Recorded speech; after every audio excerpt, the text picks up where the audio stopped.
This is round 4 of the Clark Harmon Memorial. That's White against Matt Zvornik, the 2017 Oregon State champion. Pretty much whoever won this game is going to win the tournament. So let's see the game. E4, E6, 45, E3, French defense. This is my 3rd game I've played against him ever, and every time I get white, and you mentioned that, but I'm happy with that. I'll take white every time. That sounds okay. He played the Winnower. So I do I do this kind of standard center line here. A3, take. C5, and I do the positional knight O3 line. Queen D4 is a sharp line, but there's a lot of theory to that. This is pretty straightforward, so I went with that. B6, he's going to trade the queen out, the bishops off, but I wasn't sure where to put my bishop just yet, and I want to get castled. I don't want to do this because they're free tempo, so and I don't believe in this check, so I said, well, let's go here, because I get a tempo with my queen, which is what happened. He goes here. So I take, and then I get a tempo of queen e2. So you have to move the knight or defend it. So I got a tempo. So I didn't really lose the tempo because I gained a tempo. So I evened out. He goes here. Kind of makes sense because he has no feature in a6. So that makes sense. I want to get a castle before I do anything. So I castle. Queen e7. That's a good move because now if I take bishop e3, queen c6 defends. He also runs queen b5. He also runs knight c3 or knight b5. Excuse me. So I said, well, I really need to stop that today for. He blocks it off, which releases tension in the center, which he wanted. But now the problem is I get this great diagonal. As a matter of fact, the dark squares are a problem for the entire game. He should castle here. If he castle, this probably is an even game. Maybe white's tiny bit better, maybe, but it's probably even. He plays here, not realizing that h4 was a very powerful move. Because now, if he takes his pawn, h4, f4, queen d2, hitting the knight, take, queen g5, hits the knight, and threatens queen mate, which means I win a knight. So that would be no good. So h4 basically indirectly defends a4. But now the problem is he can't castle kingside because the bishop stops him from castling. So he almost has to castle queenside, and of course it's not hard to attack on the queenside because I got this open lines over here. So that's immediately what to do, open lines. It should be noted if he does this, a5, take here, and then rook a5 and rook after a1 is a strong attack for white. So b5 would not be advisable for him. He goes king b7, which is okay. So put more pressure on the queen side, blocks it up, makes perfect sense. Get more pressure on queen side, defends here too. Notice that knight take doesn't work because knight take, rook take, queen e7, hitting here and here, queen c1, defending the rook. Knight take, let me just do it, just so you can see. If he does this, hitting my rook, defend the rook, take the knight, queen take, queen b2, I now triple hit d6 to get his no way to cover it, but white's going to get a very strong attack. For sure, white's better, for sure. So, and of course, being a state champ, Zvornik did not go into this. He played a lot of good moves, actually. So, we did not do that. Because it's not good for him. So, he did something else. I think he... So, let's see. So, h4... No, queen e1 is right. Queen e1...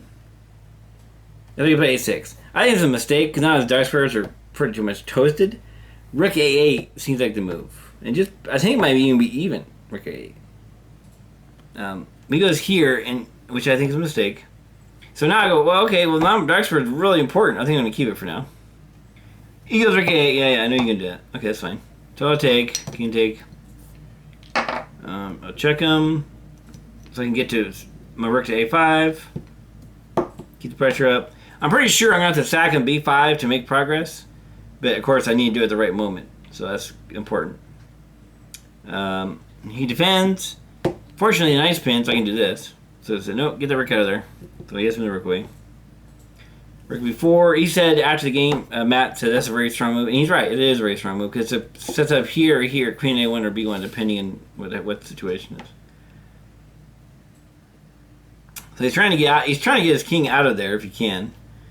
Okay, I threatened just sends a rook take, pawn take, queen take, mate. So he has to defend, which he does.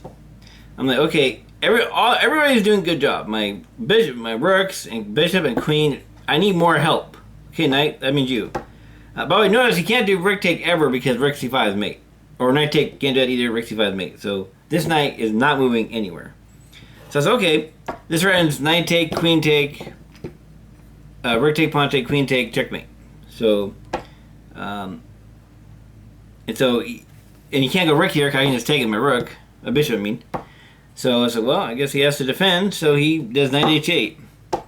I get a pawn, but he can trap me with f6, which is what he does. He traps me. Should be noted too, he's getting fairly low on time at this point. So he's having difficulty looking at these complicated lines.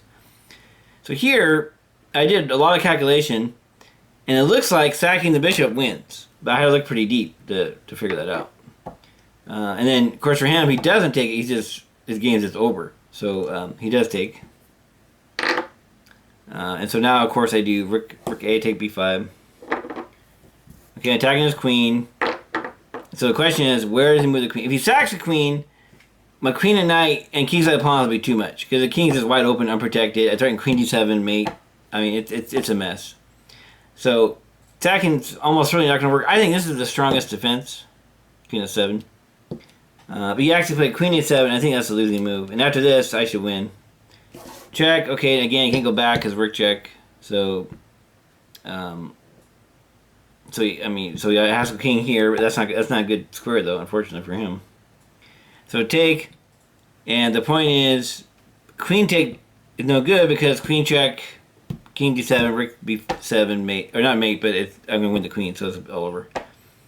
So it's immune. But if it's immune, that means I'm going to win material.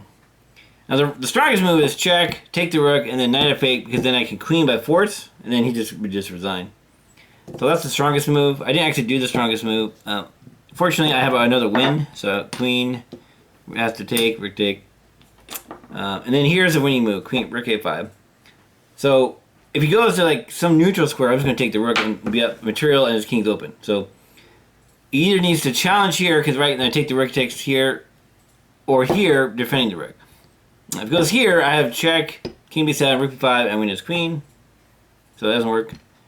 So only to move the queen here, which is what he did. Queen check, only here loses queen. He might even get mated, actually. Yeah, actually he's going to get mated. So, okay, that would be terrible.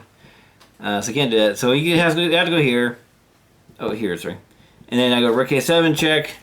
And then he can't go back because then queen check here is mate. Queen d7 is mate. So he has to sack his queen. But the thing is, once he sacks his queen, does rook and knight, which is good. But I also have 3 passed kingside pawns. There's no way, and with his king, there's no cover whatsoever. There's just no way he's going to be able to stop the pawns and the queen and no defense for his king. There's no hope. I'm going to like win pieces by tactics. The pawn's going to roll or whatever, but there's no way. And so he realized it's hopeless, so he resigned here. I like how with the pawns lined up like that, you guys are playing half that.